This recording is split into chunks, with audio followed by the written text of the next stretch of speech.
Sutra teratai yang menakjubkan. Bab 8, 500 murid menerima peramalan. Secara tersirat telah memahami akan sebab dan kondisi itu. Merindukannya secara diam-diam. Sinfasyang Sutra Teratai episode 1140. Mereka yang merealisasikan buah kecil tidak lagi direpotkan oleh pandangan dan pemikiran keliru. Batin penuh dengan keleluasaan. Semenjak mendengar 3 putaran pembabaran Dharma serta melihat para murid itu menerima peramalan, dalam hati sendiri muncul perasaan sukacita yang belum pernah ada sebelumnya. Satu-satu niat pikiran mereka adalah diberikan peramalan. Dalam batin mereka secara tersirat telah memahami akan sebab dan kondisi itu, akan tetapi merindukannya secara diam-diam. Ingat kemarin kita pernah membahas 3 putaran pembabaran Dharma. Sang Buddha demi murid-muridnya memberikan pengajaran sesuai kapasitas mereka. Tidak peduli apapun kapasitasnya, Sang Buddha hanya memiliki satu keinginan, yaitu berharap setiap orang dapat mencapai kebudaan. Berharap setiap orang dapat memahami bahwa semua orang memiliki sifat hakiki kebudaan. Tidak peduli kapasitasnya tumpul kebijaksanaan kecil atau kapasitas tajam kebijaksanaan besar. Sang Buddha menanti kapasitas besar, sedang, dan kecil. Semuanya dapat merasakan sifat hakiki kebudaan. Berharap setiap orang menanam benih masing-masing, dan semua orang menjadi hutan pohon bodhi yang besar. Ini adalah keinginan Sang Buddha. Maka itu Buddha terus menunggu tiada henti, menggunakan waktu yang sangat lama, memberikan pengajaran dengan metode terampil sesuai kapasitas orang-orang. Sudah lebih dari 40 tahun, berharap setiap orang dapat memahami secara keseluruhan. Dengan munculnya orang yang berkapasitas besar, dapat membuat orang dengan kapasitas kecil menghayati dan memahaminya. Ini adalah urutan pengajaran yang dilakukan Sang Buddha. Lebih dari 40 tahun, sebenarnya yang dapat memahami maksud Sang Buddha juga tidak sedikit, hanya saja tahu di dalam hati. Tetapi masih berada di antara para Sravaka, hidup bersama dengan semua orang seperti Purna Maitrayani Putra. Dalam kelompok Sangha juga ada beberapa orang, terkadang Sang Buddha menggunakan Dharma kendaraan kecil, membuat semua orang mengetahui penderitaan itu ada di mana-mana di dunia. Berhubungan dekat dengan murid Sang Buddha setiap saat harus sadar dalam kehidupan sehari-hari, harus tahu dari mana datangnya penderitaan. Diri sendiri harus benar-benar menghayatinya. Mencegah dalam kehidupan sehari-hari, tahu penderitaan, sebab penderitaan. Harus berupaya dengan sungguh-sungguh. Masalah di dunia banyak, kerisauan batin tidak terhingga. Sekali tidak hati-hati, seandainya yang terakumulasi adalah berbagai jenis sebab penderitaan, maka mesti harus menerima balasan penderitaan. Hanya agar semua orang bisa memahaminya, harus segera dalam kehidupan sehari-hari tidak melupakan lenyapnya penderitaan, melenyapkan semua kerisauan batin, agar semua orang bisa saling mengingatkan kita harus melatih jalan menuju lenyapnya penderitaan.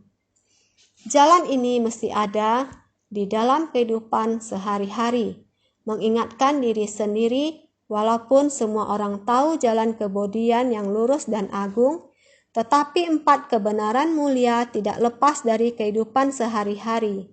Juga mengikis kerisauan batin, tidak bisa terpisah dari 4 kebenaran mulia.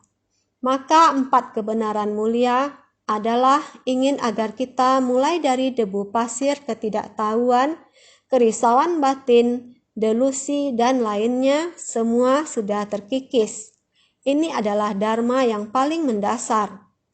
Maka harus menggunakan waktu yang panjang, bahkan dalam kehidupan kita sehari-hari, bahkan ketika kita sudah tahu setiap orang memiliki sifat hakiki kebudaan, semua orang harus menapaki jalan bodhisattva. Walaupun sudah tahu, tetapi keseharian juga tetap berada di kelompok sangga ini. Tidak terlepas dari jalan dalam kehidupan sehari-hari, tidak terlepas dari keinginan melenyapkan kerisauan yang timbul, tidak terlepas dari harus mawas diri. Sekali tidak hati-hati akan mendatangkan penderitaan yang tidak dapat diungkapkan. Harus senantiasa mawas diri. Penderitaan, kita harus takut akan munculnya penderitaan. Jadi penerapannya dalam kehidupan sehari-hari, seperti ketika kita sedang melaksanakan pelatihan diri. Semua orang tidak boleh ada sedikit pun, sekecil apapun niat untuk menyerah. Oleh karena itu, Sang Buddha dengan segala jeripayah membimbing kita. Selama 2000 tahun lebih sudah berlalu. Oleh karena itu, sehingga Dharma bisa terus diwariskan hingga sekarang. Ingin menjadi Buddha tentu harus membina diri, harus membersihkan kerisauan dan kegelapan batin Anda. Membersihkan kerisauan dan kegelapan batin tentu saja ada di dalam kehidupan sehari-hari. Ini adalah memperoleh buah kendaraan kecil. Kelihatannya sedang melatih buah kendaraan kecil. Betul, orang yang baru meninggalkan kehidupan duniawi dan datang, ataupun orang yang sudah berpengalaman, mengikuti Buddha melatih diri. Semuanya berada di dalam perkumpulan sangga. Perkumpulan sangga harus memiliki aturan seperti ini. Fondasi dasar untuk kehidupan mereka. Kelihatannya mereka sedang melatih kendaraan kecil. Di dalam perkumpulan sangga tidak lagi direpotkan oleh pandangan dan pemikiran keliru. Praktisi yang sudah berpengalaman juga sama dalam pelatihan diri. Namun mereka tidak memunculkan kerisauan. Sama sekali tidak ada. Ini yang seharusnya dimiliki oleh setiap praktisi yang melatih diri. Ini seperti Sariputra dan Moggalliyana. Mereka berdua adalah teman baik yang berlatih bersama. Saya peduli dengan murid-murid yang telah Anda bimbing. Anda juga harus peduli dengan murid-murid yang telah saya bimbing. Mereka saling peduli kepada murid-murid mereka satu sama lain.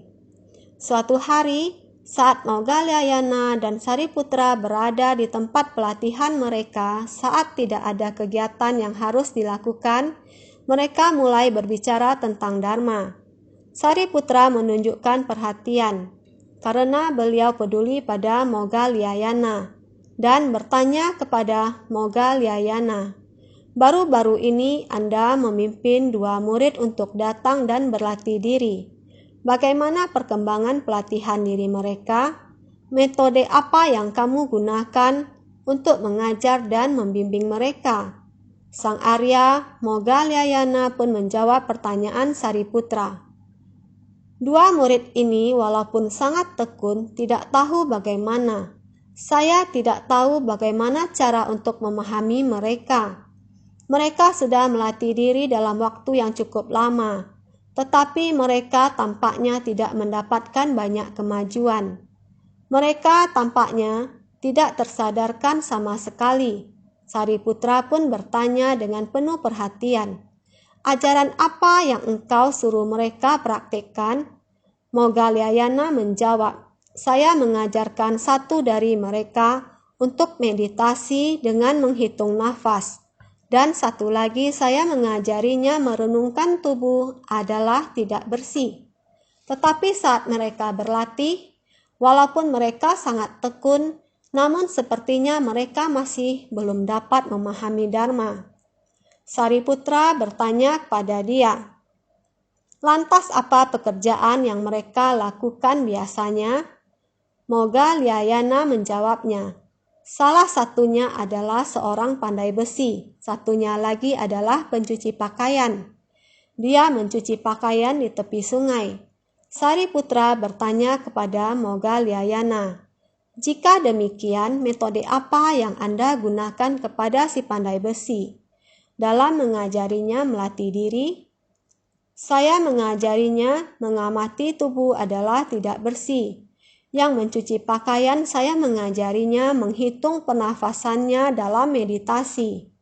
Setelah mendengarnya, Sariputra berkata, "Moggalliyana, terhadap dua orang ini, metode yang Anda gunakan sangat bagus. Namun menggunakannya terhadap orang yang salah. Kepada si tukang besi, minta dia menghitung pernafasannya dalam meditasi." Moggalliyana pun bertanya, "Mengapa begitu?" Sariputra berkata, "Dia terbiasa menempa besi dengan menggunakan api. Besi harus dibakar dengan api, harus sering memompakan angin ke dalam api. Dengan demikian nyala api baru bisa terus membara. Di bawahnya harus dikipas angin terus. Zaman dulu tukang besi tidak pakai kipas. Mereka pakai sebuah pompa angin di bawahnya, memompakan angin ke dalamnya. Ini disebut menarik keluar. Setelah ditarik lalu didorong lagi ke dalam." Sariputra bilang, karena keahliannya ini, dia harus terus memompa angin ke dalam, lalu menariknya keluar dan memompa masuk lagi, supaya apinya terus panas menyala. Nyala api bisa bertambah kencang jika Anda memberinya konsep menghitung pernafasan. Ajari dia menarik keluar 1 hitungan, masuk tarik keluar 2 hitungan. Jadi 1 sampai 10 berkonsentrasi untuk menghitung angka itu. Dengan begitu, pikirannya akan terfokus pada tempat ini.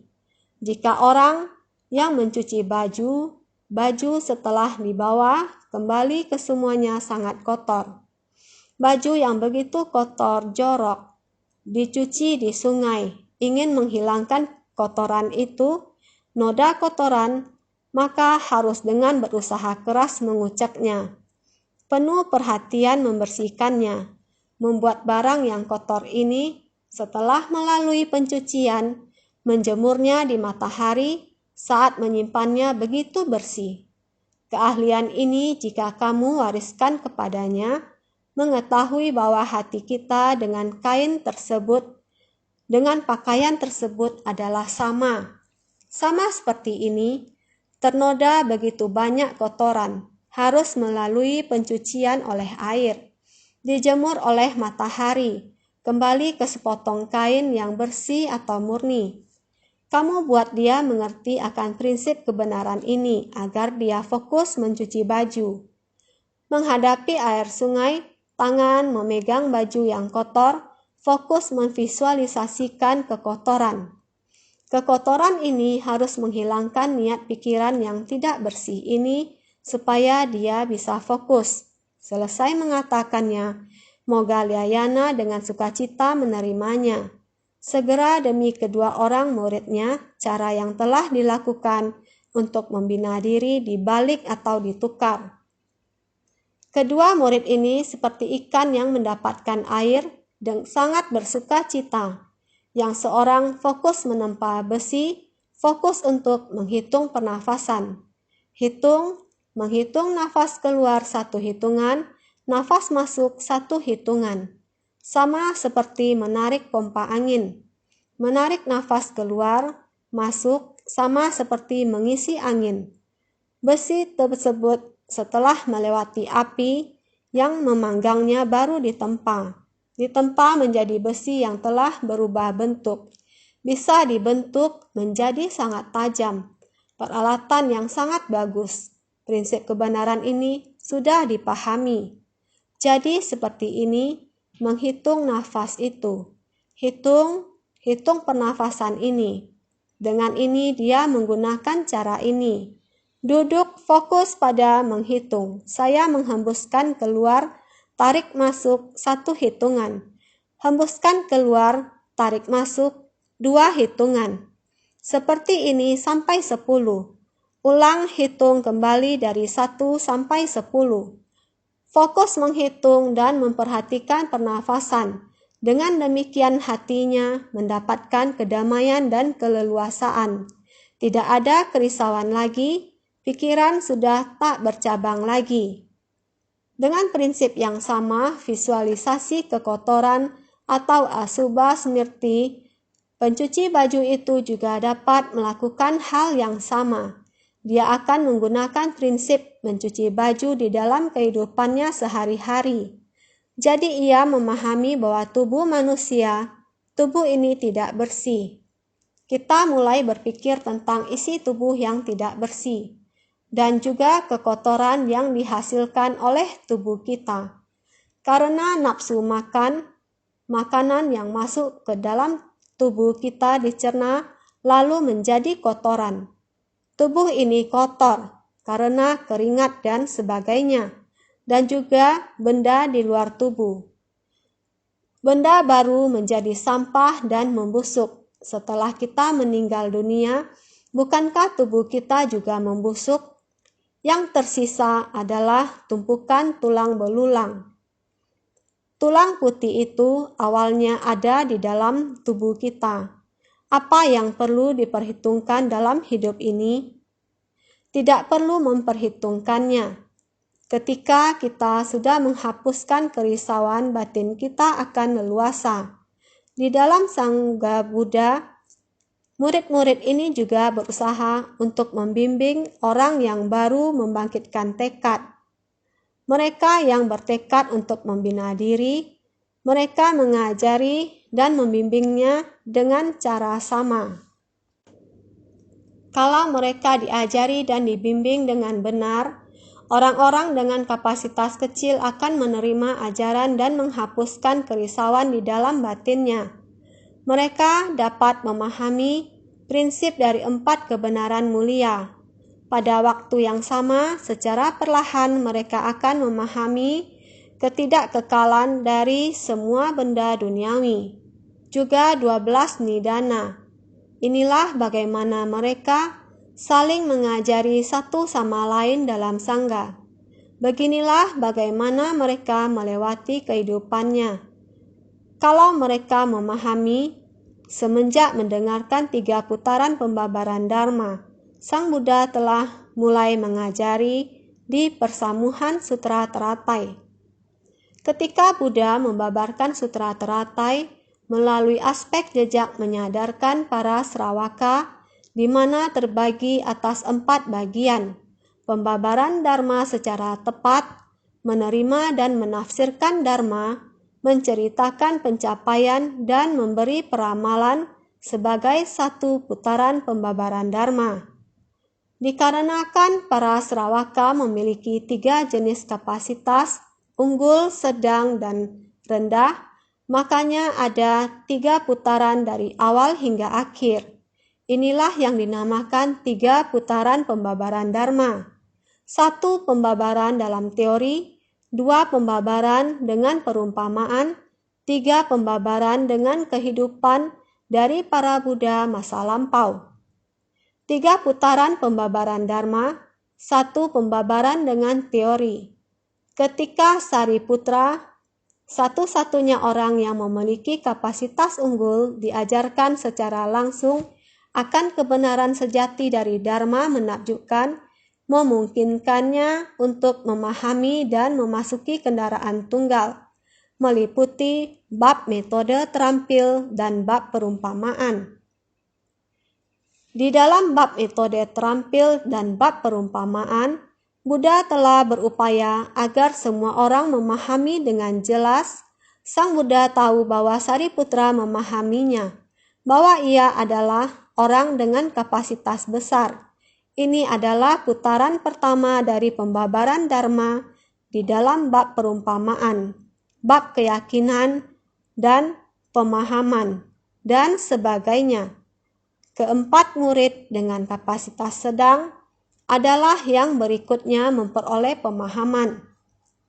3 putaran pembabaran Dharma 2. Pembabaran dengan perumpamaan. Ketika Mahakasyapa dan lainnya, 4 orang yang memiliki kapasitas sedang diajarkan tentang perumpamaan dari 3 kendaraan, memungkinkan mereka untuk memahami dan memasuki kendaraan tunggal, meliputi bab perumpamaan, bab keyakinan dan pemahaman, bab perumpamaan tanaman obat, bab memberikan peramalan. Sekarang, bab 500 murid menerima peramalan. Sejak Purna Maitrayani Putra mulai bisa membawa begitu banyak orang, 500 orang. Ingin 500 orang ini semuanya dapat menghayati, memahami dan mendapat peramalan Buddha. Maka perlu seseorang yang mempunyai kapasitas besar. Sang Buddha ingin 500 orang ini dapat menghayati, maka beliau secara khusus memuji Purna Maitrayani Putra. Mulai dari bagaimana dulu melakukan pelatihan diri, berapa lama waktu yang dibutuhkan, berapa banyak ruang, berapa banyak dunia manusia yang terlibat dalam pelatihan diri dan mengubah makhluk hidup tanpa gangguan. Dengan metode ini, ingin lebih banyak orang mendengarkannya dengan baik-baik, memahaminya dengan baik dan berikrar dalam hati untuk meneladani Purna Maitrayani Putra. Ini untuk yang berkapasitas terbatas. Orang-orang yang berkapasitas kecil meminjam metode pelatihan diri orang berkapasitas besar, supaya mereka bisa memahami dengan lebih baik lagi.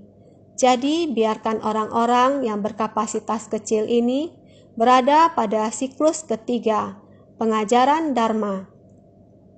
Dapat melihat 4 murid sebelumnya menerima peramalan dan lebih sebelumnya lagi, melihat Sariputra adalah yang pertama menerima peramalan. Ingin menginspirasi setiap orang agar memiliki rasa sukacita, dapat mencari hati yang besar, melepas yang kecil untuk mencari yang besar. Jadi ingin semua orang mempunyai sebersih niat pikiran ini. Maka dia menyajikan begitu banyak cara supaya semua orang mempunyai rasa percaya diri, bisa menjadi Buddha di masa depan. Tetapi harus membangkitkan tekad luhur, harus punya hati yang sabar. Hati harus bisa lama bersabar untuk membangkitkan tekad luhur, menggunakan Purna sebagai contoh untuk mengajar, supaya semua orang dapat saling melihat yang lain menerima peramalan. Sendiri percaya pada diri sendiri. Suatu hari nanti sama juga bisa menjadi Buddha, juga dapat menerima peramalan Buddha. 3 putaran pembabaran Dharma. Ketiga, pembabaran dengan kehidupan dari para Buddha masa lampau. Ketika para praktisi Sravaka lainnya yang memiliki kapasitas rendah diajarkan tentang jalinan jodoh pada masa Buddha, Mahabhisna Jana Bibu memungkinkan mereka untuk memahami dan memasuki kendaraan tunggal.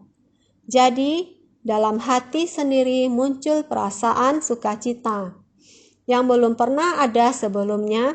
Semua orang tahu bahwa diri sendiri di masa akan datang bisa menjadi Buddha. Jadi semua orang merasakan kebahagiaan yang belum pernah dirasakan sebelumnya. Sebelumnya tidak pernah segembira ini karena sebelumnya belum pernah memiliki keyakinan terhadap diri sendiri. Sekarang semuanya sudah memiliki keyakinan terhadap diri sendiri, sehingga semuanya berbahagia. Dalam hati, satu-satunya niat pikiran mereka adalah diberikan peramalan. Hanya satu niat dan satu pikiran untuk bisa mendapatkan arah peramalan di masa yang akan datang. Dia begitu fokus. Dalam batin mereka secara tersirat telah memahami akan sebab dan kondisi itu. Dirinya tahu jika dirinya sungguh-sungguh dalam melakukan pelatihan secara tersirat telah memahami, yakni saya telah tahu. Walaupun saya belum mengucapkan teori tentang kebenaran, tetapi saya sudah memahaminya. Semuanya berada di dalam sebab dan kondisi. Jika kamu menaburkan sebab baik, menanamkan benih baik, maka akan mendapatkan buah yang baik. Menjalin jodoh baik, maka akan mendapatkan balasan baik.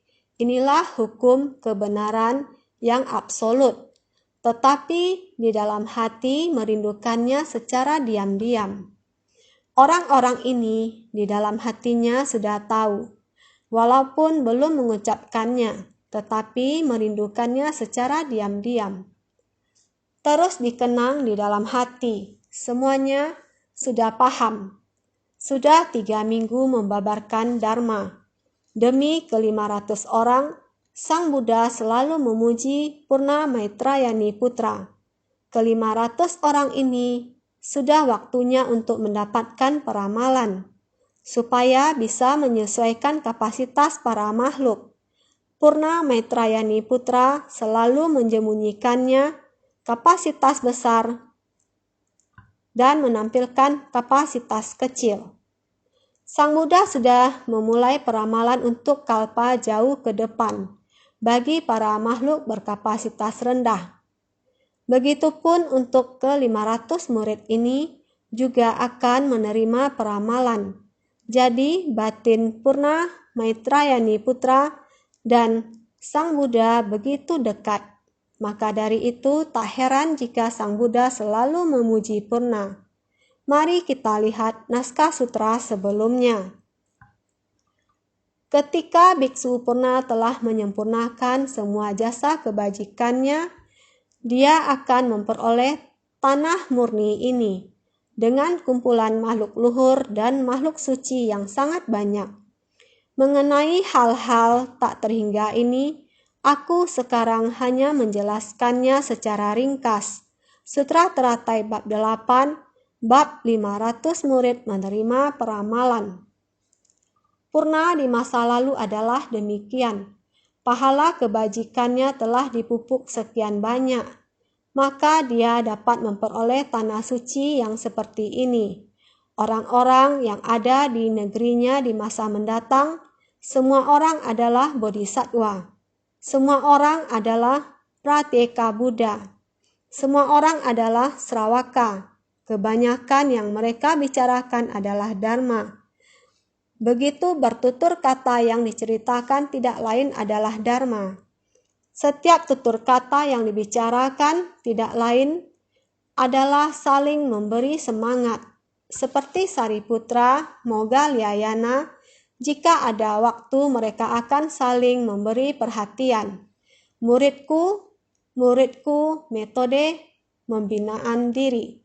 Sama seperti ini, namun di antara para murid Purna di masa depan akan lebih banyak orang yang membangkitkan tekad luhur dan membangun ikrar agung.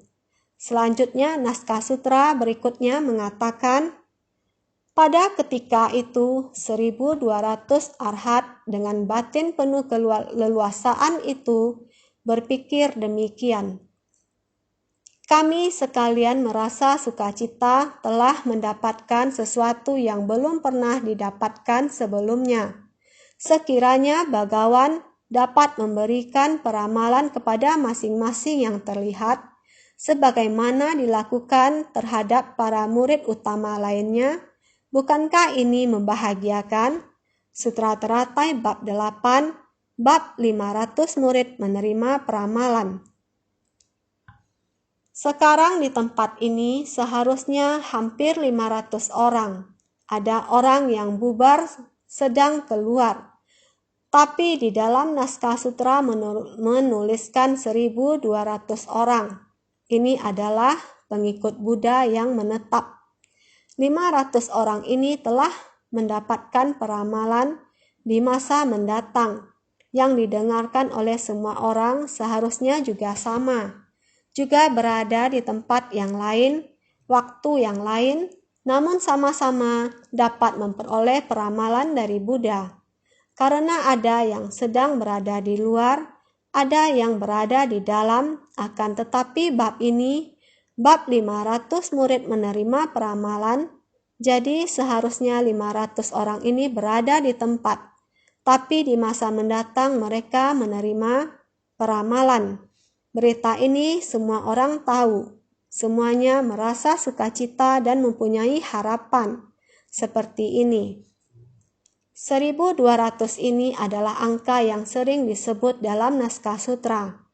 Mari Arhat 1200 orang Arhat. Arhat adalah mereka yang menuntaskan segala kebocoran dan menyempurnakan praktik murni. Mereka muncul di dunia untuk menceramahkan 4 kebenaran mulia, memungkinkan para makhluk untuk terbebaskan dari samsara. Semuanya memperoleh manfaat, kedamaian, dan kebahagiaan dari makna tanpa batas. Mereka adalah guru sebagai contoh teladan bagi para makhluk. Arhat adalah mereka yang menuntaskan segala kebocoran dan menyempurnakan praktik murni. Mereka muncul di dunia untuk menceramahkan 4 kebenaran mulia. Ini dilakukan sendiri, melenyapkan semua kebocoran. Hanya dengan cara ini barulah disebut buah Arhat. Dia telah mencapai tahapan seorang Arhat. Untuk mencapai tahapan Arhat, kebocoran ini semuanya harus sudah dilenyapkan. Semua kerisauan harus dilenyapkan. Sudah sempurna dalam sila, samadhi, dan kebijaksanaan. Sila, samadhi, dan kebijaksanaan ada dalam kehidupan sehari-hari. Dengan sendirinya tidak akan ada kerisauan. Oleh karena itu dikatakan bahwa begitu kerisauan dilenyapkan, akan menyempurnakan praktik murni. Seperti mereka muncul di dunia untuk menceramahkan 4 kebenaran mulia. Di dalam perkumpulan sangga, kebocoran dilenyapkan sepenuhnya. Ini semestinya adalah orang yang sempurna dalam sila, samadhi, kebijaksanaan, serta mendengar, merenungkan, dan mempraktikkan. Mereka mampu terjun ke kerumunan orang banyak, memberitahu semua orang, mengajarkan tentang penderitaan di dunia. Penderitaan berasal dari akumulasi. Setiap orang harus baik-baik melenyapkan sumber penderitaan ini, serta harus melatih diri dengan baik. Inilah para anggota sangga yang telah menjadi buah Arhat.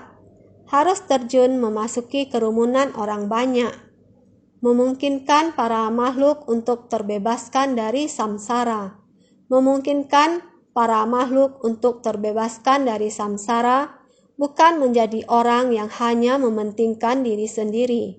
Arhat hanya memberi manfaat pada diri sendiri.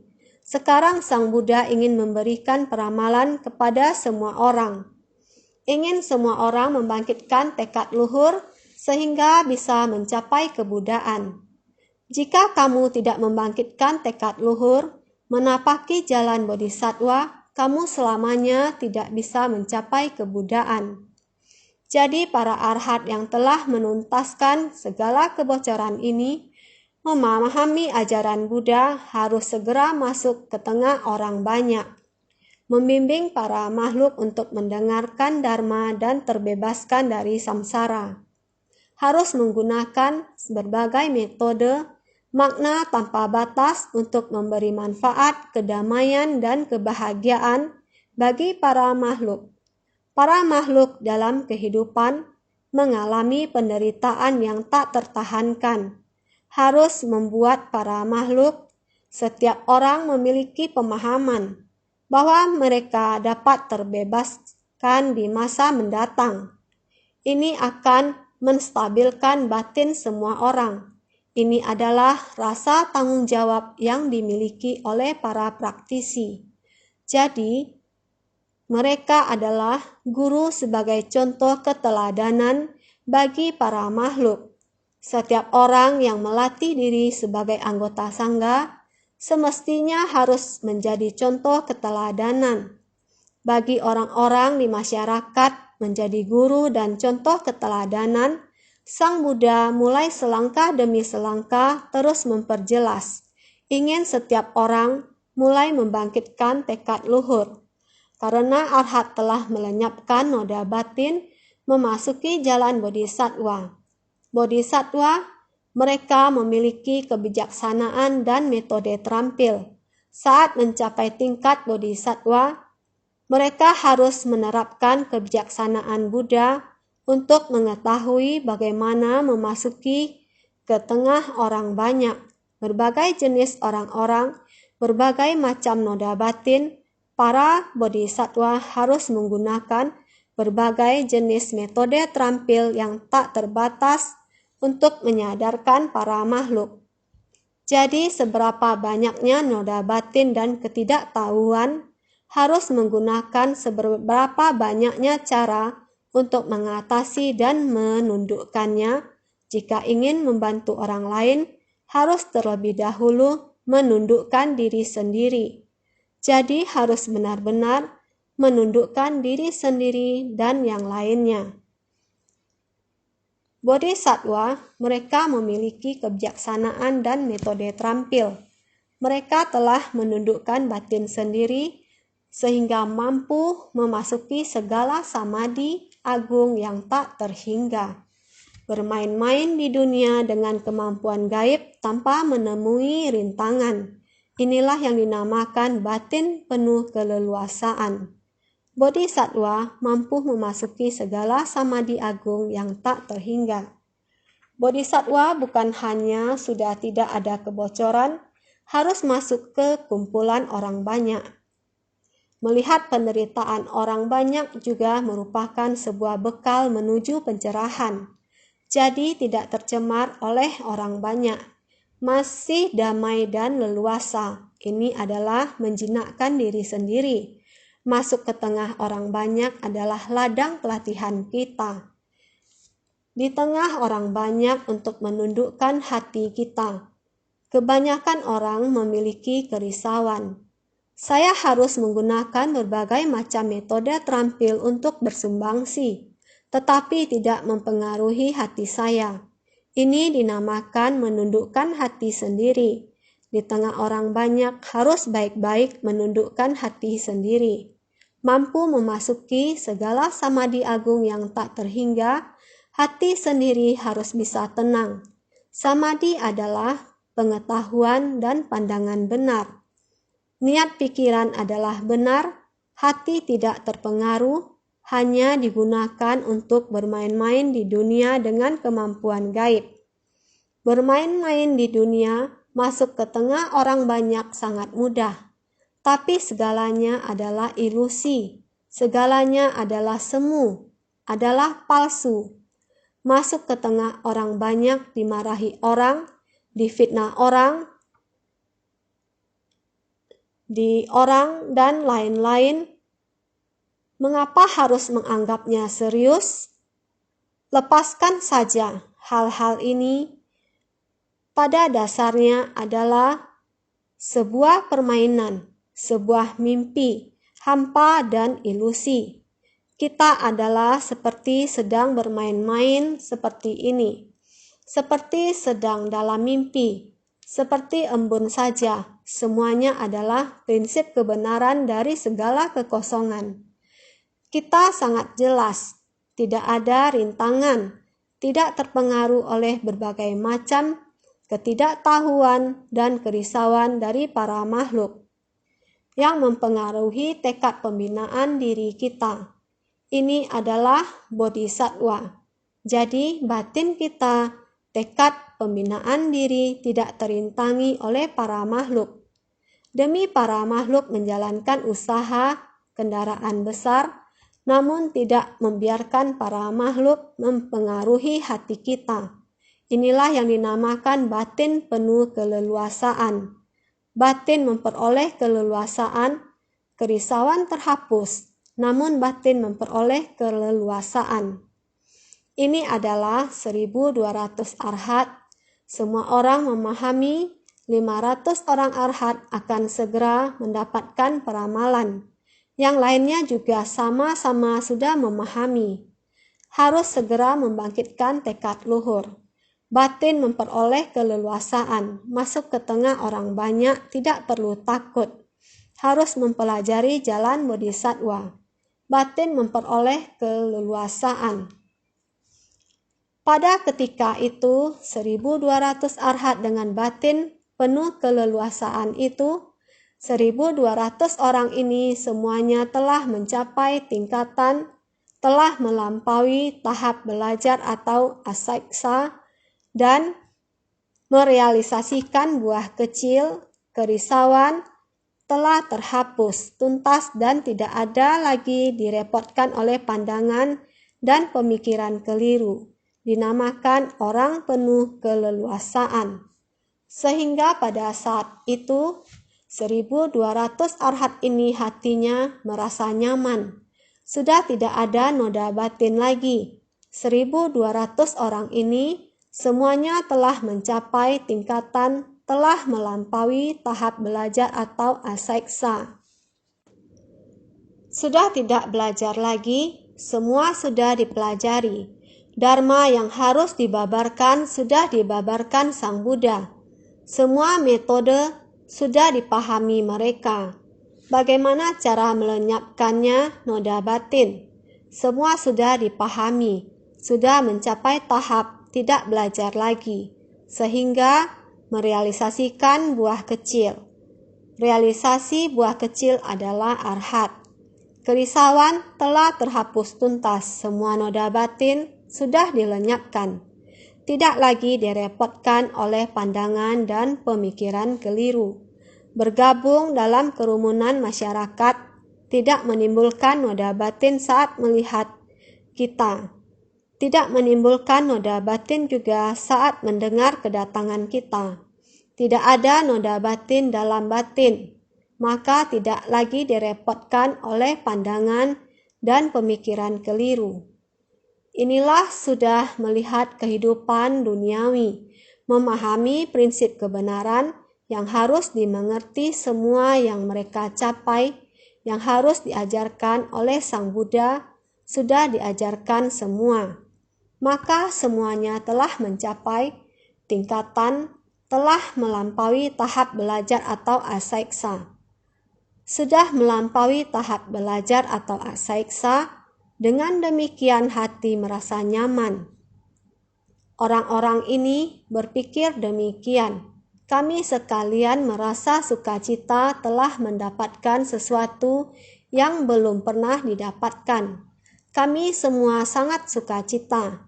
500 orang akan mendapat peramalan. Kami 1.200 orang sudah termasuk di dalam 500 orang yang menerima peramalan. Karena mereka selalu berada di sisi Sang Buddha, Dharma yang mereka pahami dengan yang saya pahami adalah sama. Sehingga ketika melihat orang menerima peramalan, saya sangat sukacita. Karena saya memiliki kondisi pikiran yang sama, ramalan yang akan mereka terima sama dengan saya. Seharusnya setara. Setiap orang memiliki sifat kebudaan. Setiap orang memiliki peranan. Sehingga hati bersukacita. Inilah mengapa mereka berpikir demikian. Kami sekalian merasa sukacita. Telah mendapatkan sesuatu yang belum pernah didapatkan. Melihat mereka menerima ramalan, kami juga sukacita. Perasaan yang belum pernah ada.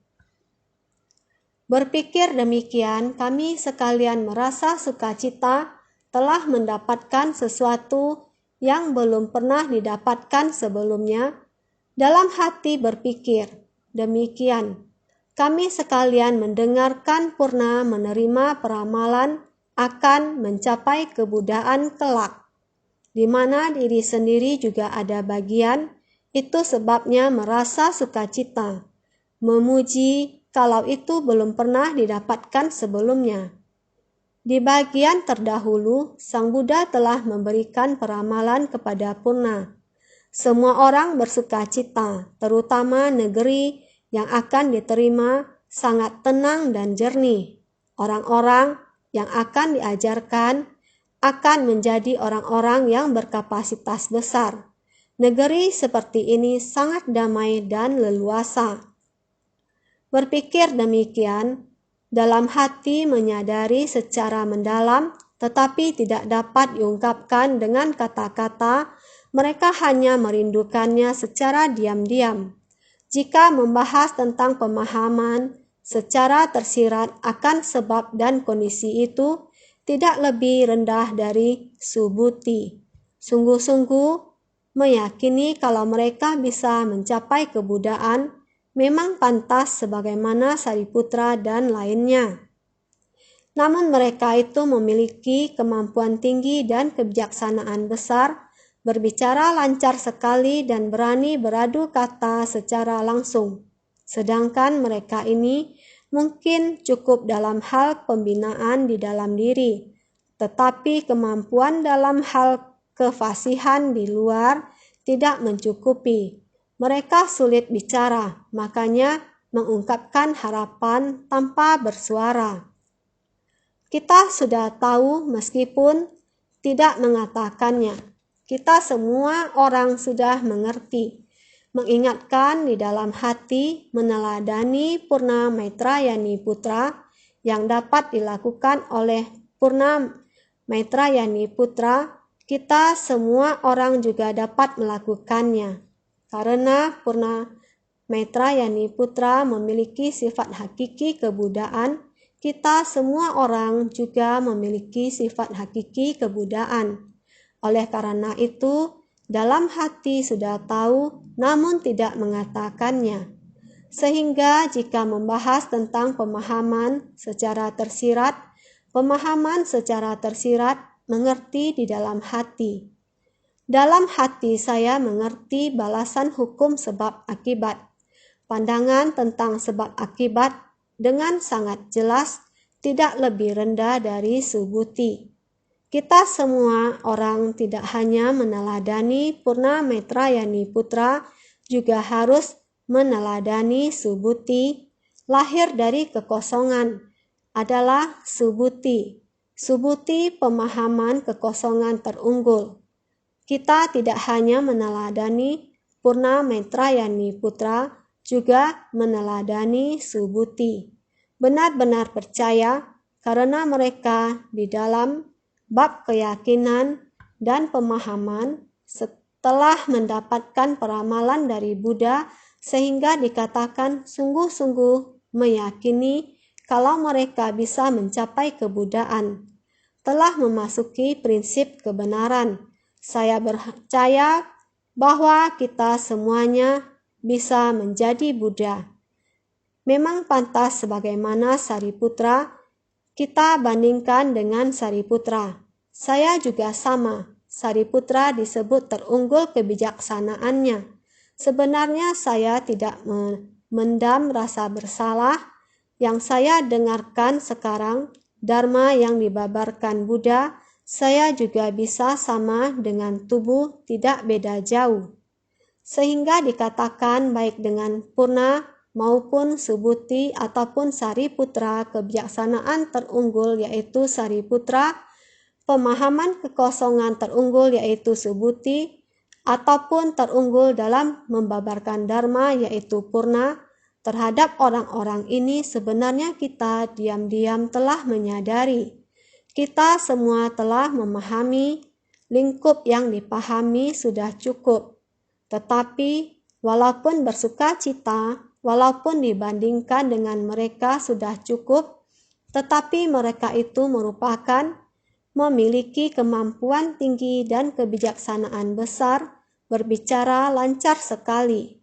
Biasanya berbicara dengan orang lancar sekali, berani beradu kata secara langsung, menjawab dengan cepat. Dia merupakan Sariputra, dia merupakan Purna, dia merupakan subhuti. Tetapi orang-orang ini tadi disampaikan mereka sangat bersuka cita. orang-orang yang tidak berbeda jauh dengan mereka. Mereka itu yaitu Sariputra, Purna, Subhuti, 10 murid utama dan murid lainnya. Mereka memiliki kemampuan tinggi dan kebijaksanaan besar, berbicara lancar sekali dan berani beradu kata secara langsung. Beradu kata, menjawab dengan cepat, memiliki kefasihan tanpa rintangan. Tetapi bagaimana dengan mereka ini? Sekarang orang-orang ini, mereka sendiri ataupun yang lain, cukup dalam hal pembinaan di dalam diri, tetapi kemampuan dalam hal kefasihan di luar tidak mencukupi. Tahu akan prinsip kebenaran, saya dipersulit. Saya pikir orang demikian cukup banyak. Saya tahu, tetapi saya tidak berani menghadapi, mendengarkan, jaring ketidaktahuan. Saya tidak berani berkata kepada orang itu. Saya tidak berani menghadapi kegelapan batin ada di mana-mana, tetapi tidak ada yang berani mengklarifikasi.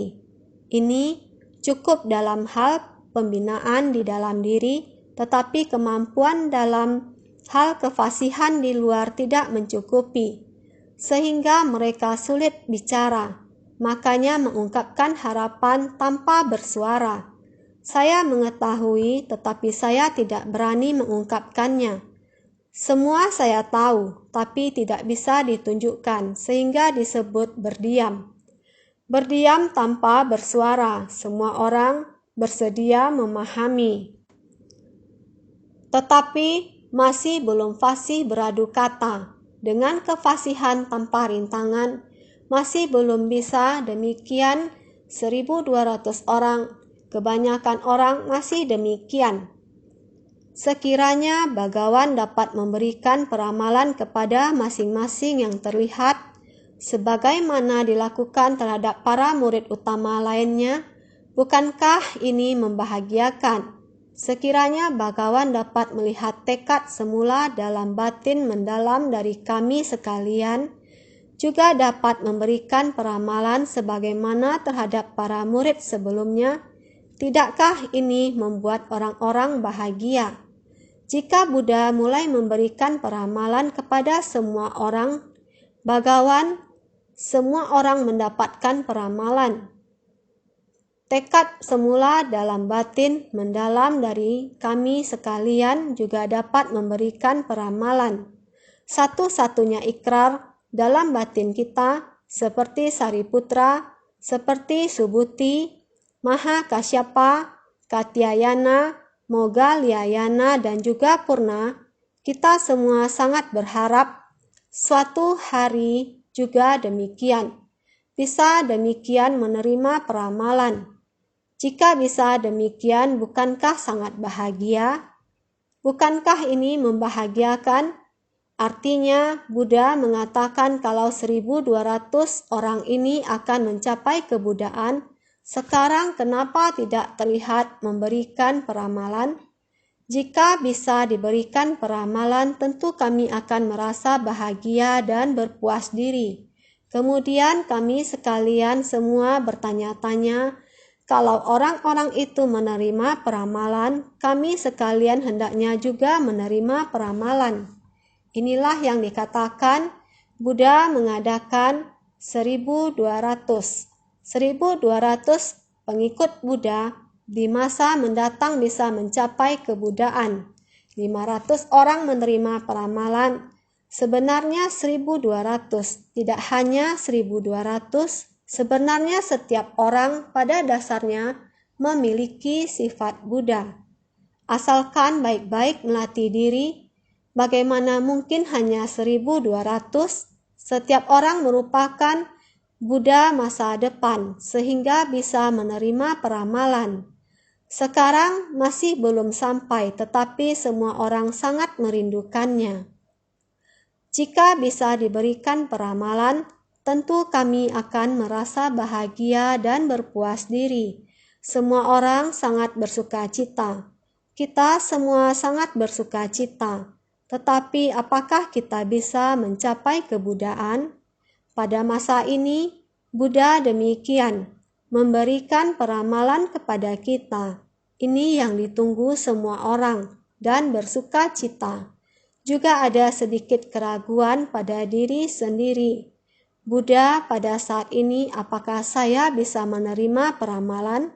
Ini merupakan sebuah penantian. Berharap diri sendiri bisa menerima peramalan. Benar, kita semua harus yakin pada diri sendiri.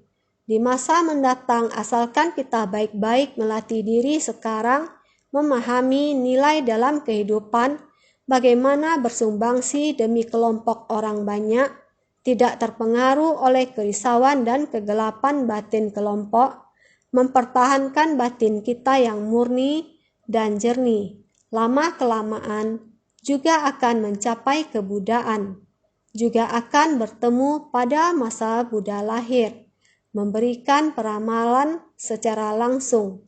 Kita harus yakin, sehingga harus senantiasa lebih bersungguh hati.